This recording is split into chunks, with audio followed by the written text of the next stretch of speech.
রাজধানীর এভারকেয়ার হাসপাতালে এখনও সংকটাপন্ন অবস্থায় ইনকিলাব মঞ্চের মুখপাত্র শরীফ ওসমান বিন হাদি আছেন নিবিড় পর্যবেক্ষণে। এদিকে হাদির উপর হামলাকারীদের ধরিয়ে দিতে ৫০ লাখ টাকা পুরস্কার দেওয়ার ঘোষণা দিয়েছেন স্বরাষ্ট্র উপদেষ্টা।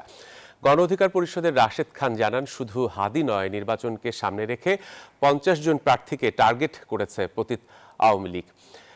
হাদিকে গুলি করা একজনকে শনাক্ত করেছে পুলিশ। বিস্তারিত প্রতিবেদনে। রাত ১১টা থেকে রাজধানীর এভারকেয়ার হাসপাতালে ৭২ ঘন্টার নিবিড় পর্যবেক্ষণে আছেন তিনি।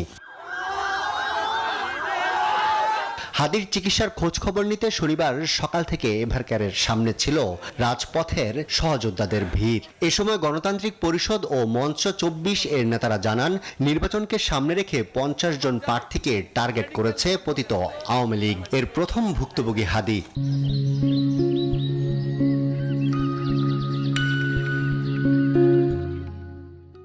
যে হামলা হয়েছে সে হামলা হচ্ছে বাংলাদেশের উপর হামলা, সে হামলা হচ্ছে জুলাইয়ের উপর হামলা। জুলাই পরবর্তী বাংলাদেশে জুলাই অভ্যুত্থানের নেতারা আহত হবে, তাদেরকে গুলি করা হবে, এটি বাংলাদেশের একজন জনগণ প্রত্যাশা করে না। নির্বাচনকে কেন্দ্র করে ৫০ জন প্রার্থীকে টার্গেট করেছে আওয়ামী দুর্বৃত্তরা এবং নির্বাচন বানচাল করার জন্য তারা এই ধরনের টার্গেট হাতে নিয়েছে। এবং তার অংশ হিসেবে গতকাল আপনারা দেখলেন যে কিভাবে একদম কাছ থেকে টার্গেট করে ওসমান হাদি ভাইকে হত্যার উদ্দেশ্যে এই ধরনের পরিকল্পনা করা হয়েছে এবং তারা সেটি বাস্তবায়নও করেছে। এদিকে সিসিটিভির ফুটেজ দেখে হাদির উপর হামলাকারীদের চেহারা শনাক্ত করেছে ডিএমপি। পাশাপাশি নজরদারিতে থাকা ব্যক্তিদের যাবতীয় তথ্য খতিয়ে দেখা হচ্ছে।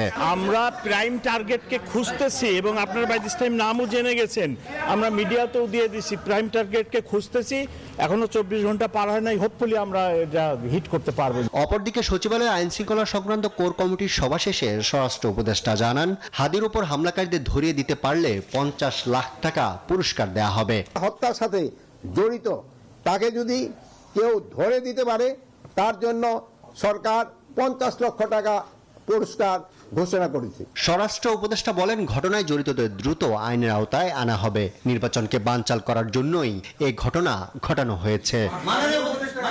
আরিফুল ইসলাম, নিউজ 24, ঢাকা।